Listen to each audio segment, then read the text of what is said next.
Lisa and I have known each other for 20 years, and we've been besties for since I think the day that we met.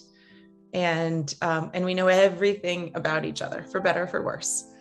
I had just turned 38 in January of 2008. And that same month, I started with a really bad headache and just not feeling well. And I felt when I laid down that I was upside down. I waited a couple days and went to a urgent care, and they told me that they thought I had sinusitis and labyrinthitis, which is an inner ear infection. And they gave me 3 weeks worth of antibiotics. Christianne called me Saturday, the next day, February 23rd, and said, "Do you want to go to dinner?" I said, "No, I feel terrible." And she said, "You've been saying that for too many weeks. Pick me up. We're going out to dinner. We'll go to your favorite place."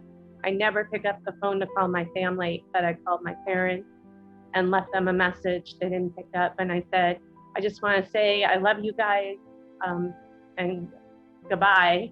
I had impending doom. So I went and picked up Christianne. We get in my car and I'm driving to our favorite restaurant. I was hearing noises in the back of the car, only in my right ear. Then the phone rings and I see it's my sister calling. And I answer the phone and I say, "Hi, Jen." But my sister's name is not Jen. And I know that because we've been sisters my whole life. And so I said, "Look, I can't talk to you right now. I know you're not Jen. I know nobody's in the back seat. I'm trying to ignore the people that are not in my back seat. And I just told my friend I need a UFO." And she says, "Who are you with?" And I said, "My friend." And she says, "Hand the phone over." So I hand the phone to Christianne, and she says, "Something's really wrong with her." And Christianne's like, "I'm picking that up." And she says, "Let's get her to the hospital." They asked me my name. And at that point, I start crying because I can't tell them my name. And then they asked her, "Who's with you right now?" And she looked at me, and I looked back at her, and I'm like, "It's me," and she said, "Forgive me. I love you, and I know you're my very best friend. I don't know your name right now, but I know your name, but I can't say it." And she became, in that moment, a little bit of a stranger to me as I was to her, and it was the scariest thing I think I've ever been through. How I felt when I went in the ambulance was relief, because I had felt like this for 5 weeks leading up to it and feeling like no one can make this go away. And I felt like if I wasn't going to the hospital, there will be people there that can make this feeling go away, because it was scary. But when we left urgent care in the ambulance, I said to the doctor, "What is happening to my friend?" And he said, "I don't know, but I do know one thing. She will never be the same as she was this morning. She is forever a changed person." And that was scary. Transporting me to another hospital by ambulance, where I was diagnosed with a clot and a bleed at the same time. And they said, "You are having a stroke."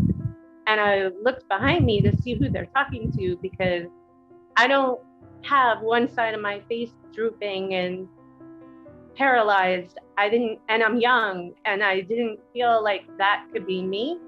I repeated, "What do you mean I'm having a stroke?" I thought I lived a very healthy life.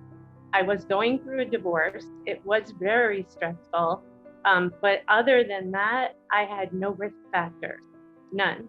No one in my family had this. I wasn't overweight. I did everything I thought was the right thing to do to lead a healthy life. So now I plan maybe one thing to do in a day.